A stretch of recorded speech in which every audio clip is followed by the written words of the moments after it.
Hello അസ്സലാമു അലൈക്കും. ഇന്ന് ഞാൻ നിങ്ങളുടെ മുന്നിൽ ഷെയർ ചെയ്യുന്നത് നല്ലൊരു ബോട്ടി റോസ്റ്റിൻ്റെ റെസിപ്പിയാണ്. കുരുമുളകൊക്കെ ഇട്ട് വരട്ടിയെടുത്ത ബോട്ടി റോസ്റ്റാണ്. അപ്പോൾ നമുക്ക് വീഡിയോയിലോട്ട് പോയാലോ. അതിനു വേണ്ടി ഞാനിവിടെ ഒരു 1/2 കിലോ ബോട്ടി കഴുകി ക്ലീൻ ചെയ്ത് വെച്ചതാണിത്. ബോട്ടി ക്ലീൻ ചെയ്യുമ്പോൾ ഒരു 10 മിനിറ്റ് തിളച്ച വെള്ളത്തിൽ ഇട്ട് വെച്ചതിന് ശേഷം നന്നായി കഴുകിയെടുക്കണം 2-3 പ്രാവശ്യം. പിന്നെ ഇതിലേക്ക് ഞാൻ സവാള എടുത്ത് വെച്ചിട്ടുണ്ട്, 2 സവാളയാണ്.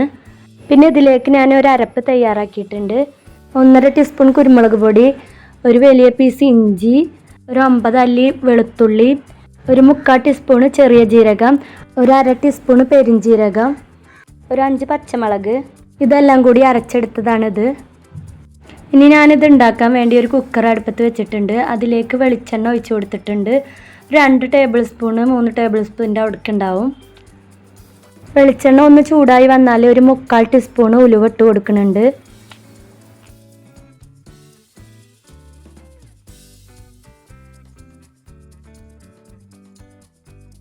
ഉലുവ ഒന്ന് ബ്രൗൺ കളറായി വന്നതിന് ശേഷം ഞാൻ ഇതിലേക്ക് ചെറിയുള്ളിയാണ് ഇട്ട് കൊടുക്കുന്നത്. ഒരു 10 ചെറിയുള്ളി ഉണ്ടാവും, അത് ചെറിയ പീസാക്കി അരിഞ്ഞിട്ട് ഇട്ട് കൊടുക്കുന്നുണ്ട്. ചെറിയുള്ളി ചെറുതായി ഒന്ന് വഴറ്റിയെടുത്തതിന് ശേഷം നമുക്കിതിലേക്ക് സവാള ചേർത്ത് കൊടുക്കാം. 2 സവാളയാണ് ചേർത്ത് കൊടുക്കുന്നത്.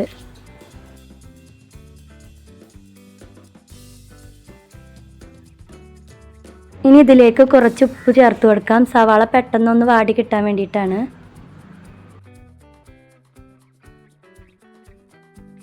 സവാള വഴറ്റിയെടുത്തതിന് ശേഷം ഇതിലേക്ക് ഞാൻ കുറച്ച് വേപ്പിൻ്റെ ഇല ഇട്ട് കൊടുക്കുന്നുണ്ട്. ഇപ്പോൾ സവാള ഒക്കെ നന്നായി വഴറ്റിയെടുത്തിട്ടുണ്ട്.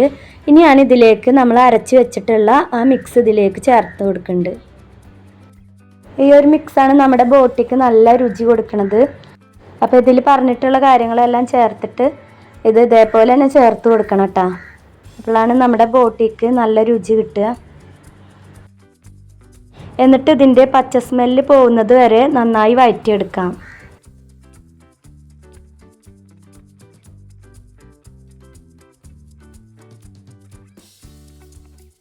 ഇപ്പോൾ ഇതിൻ്റെ പച്ച സ്മെല്ലൊക്കെ മാറിയിട്ടുണ്ട്. ഇനി ഞാനിതിലേക്ക് ഒരു 2 തക്കാളി ഇട്ട് കൊടുക്കുന്നുണ്ട്.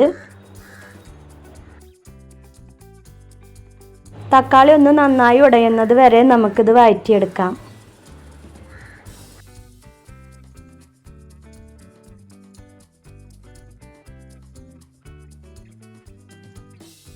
ഇനി ഇതിലേക്ക് ഞാൻ കുറച്ച് മല്ലിച്ചപ്പ് അരിഞ്ഞത് ഇട്ട് കൊടുക്കുന്നുണ്ട്.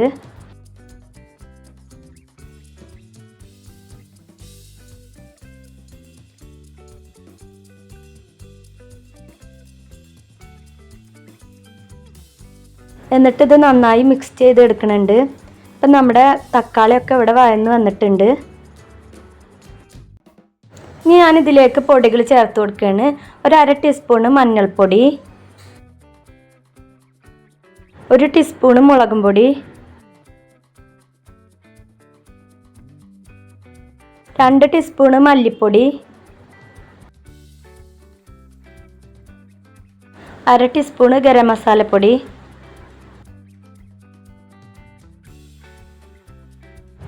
ഇതെല്ലാം കൂടി നന്നായി മിക്സ് ചെയ്തെടുക്കുന്നുണ്ട്.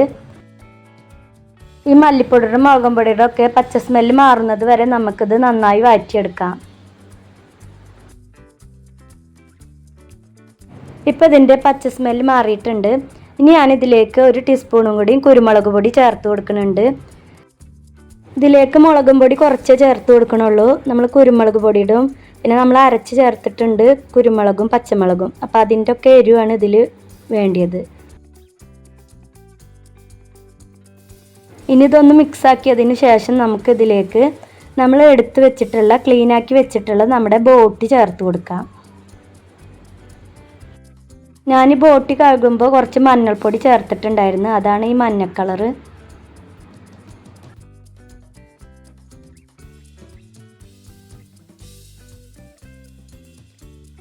ഇനി ഇത് നന്നായി മിക്സ് ചെയ്ത് കൊടുക്കുന്നുണ്ട്. ഇതിൽ ഈ മസാല ഈ ബോട്ടിയിലൊക്കെ പിടിക്കണത് വരെ നന്നായി ഒന്ന് മിക്സ് ചെയ്ത് കൊടുക്കാം. പിന്നെ നമ്മുടെ ചാനൽ ആരെങ്കിലും ആദ്യമായിട്ട് കാണുന്ന കൂട്ടുകാരുണ്ടെങ്കിൽ ഒന്ന് സബ്സ്ക്രൈബ് ചെയ്യണേ. സബ്സ്ക്രൈബ് ചെയ്യുമ്പോൾ ബെല്ലൈക്കൻ എനേബിൾ ചെയ്യാൻ മറക്കരുത് കേട്ടോ. അപ്പോഴാണ് ഞാൻ പുതിയ വീഡിയോ ഇടുമ്പോൾ നിങ്ങൾക്ക് നോട്ടിഫിക്കേഷൻ വരികയുള്ളൂ.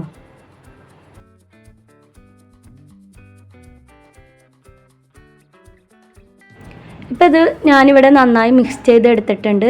നമ്മുടെ മസാലയും ബോട്ടിയൊക്കെ ആയിട്ട് നന്നായി മിക്സായി വന്നിട്ടുണ്ട്. ഇനി ഇതിലേക്ക് ആവശ്യത്തിനുള്ള ഉപ്പും ചേർത്ത് കൊടുത്തിട്ട് നന്നായി ഒന്നും കൂടി മിക്സാക്കി കൊടുക്കാം. ഇനി ഈ ബോട്ടി ഒരു 5 മിനിറ്റ് മിക്സാക്കി എടുക്കുമ്പോൾ ഇതിൽ നിന്ന് വെള്ളമൊക്കെ ഇറങ്ങി വരും. ബോട്ടി നല്ല വേവുള്ളതാണ്, അതുകൊണ്ട് ഞാൻ ഇതിലേക്ക് കുറച്ചും കൂടി വെള്ളം ചേർത്ത് കൊടുക്കുന്നുണ്ട്. ഞാനിതിലേക്ക് ചുടുവെള്ളമാണ് ചേർത്ത് കൊടുക്കുന്നത്. ഒരു 1.5 ഗ്ലാസ് ചുടുവെള്ളം ചേർത്ത് കൊടുക്കുന്നുണ്ട്. എന്നിട്ട് ഇത് നമുക്ക് മൂടി വെച്ച് വിസിലടിപ്പിക്കാം. 6 വിസിലടിച്ചതിന് ശേഷം ഞാൻ തുറന്ന് നോക്കിയപ്പോൾ വെന്തിട്ടില്ലായിരുന്നു. അപ്പം ഞാൻ വീണ്ടും വിസിലടുപ്പിക്കാൻ വെച്ചിട്ടുണ്ടായിരുന്നു. ഒരു 4 വിസിലോളം അടുപ്പിച്ച്. അപ്പം നമ്മുടെ ബോട്ടി ഇവിടെ വറ്റി വന്നിട്ടുണ്ട്. ഇപ്പം നമ്മുടെ ബോട്ടി ഇവിടെ നന്നായി വരട്ടിയെടുത്ത രൂപത്തിലായിട്ടുണ്ട്. ഇനി നമുക്കിതൊരു പാത്രത്തിലേക്ക് സെർവ് ചെയ്യാം. ഇനി നിങ്ങൾക്കിതിൽ എക്സ്ട്രാ എരിവ് വേണമെന്നുണ്ടെങ്കിൽ കുരുമുളക് പൊടി ചേർത്ത് കൊടുത്താൽ മതി. അപ്പോൾ ഞാനിതിലേക്ക് ഒരു 1/2 ടീസ്പൂൺ കൂടി കുരുമുളക് പൊടി ചേർത്ത് കൊടുത്തിട്ടുണ്ട് അത് സെർവ് ചെയ്യുന്ന ടൈമിൽ. അപ്പോൾ നമ്മുടെ കുരുമുളകിൻ്റെ രുചിയും കൂടി ആകുമ്പോൾ നമ്മുടെ ബോട്ടിക്ക് നല്ലൊരു ടേസ്റ്റ് തന്നെ ആയിരിക്കും.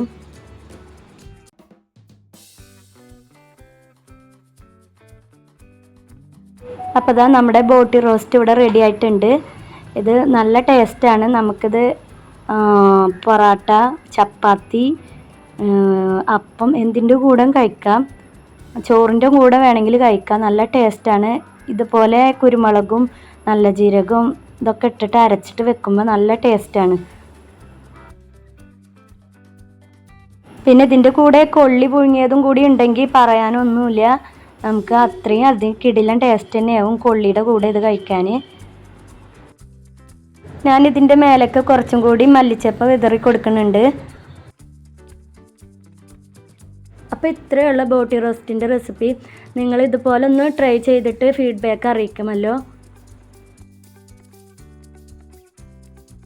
അപ്പോൾ ഇന്നത്തെ എൻ്റെ വീഡിയോ ഇഷ്ടപ്പെട്ടെങ്കിൽ ലൈക്ക് ചെയ്യുക, ഷെയർ ചെയ്യുക, സബ്സ്ക്രൈബ് ചെയ്യുക. സബ്സ്ക്രൈബ് ചെയ്യുമ്പോൾ ബെല്ലൈക്കൻ എനേബിൾ ചെയ്യാൻ മറക്കരുത് ട്ടാ. അപ്പോൾ ഇൻഷാ അല്ലാഹ് നല്ലൊരു വീഡിയോയുമായി അടുത്ത വീഡിയോയിൽ കാണാം. അസ്സലാമു അലൈക്കും.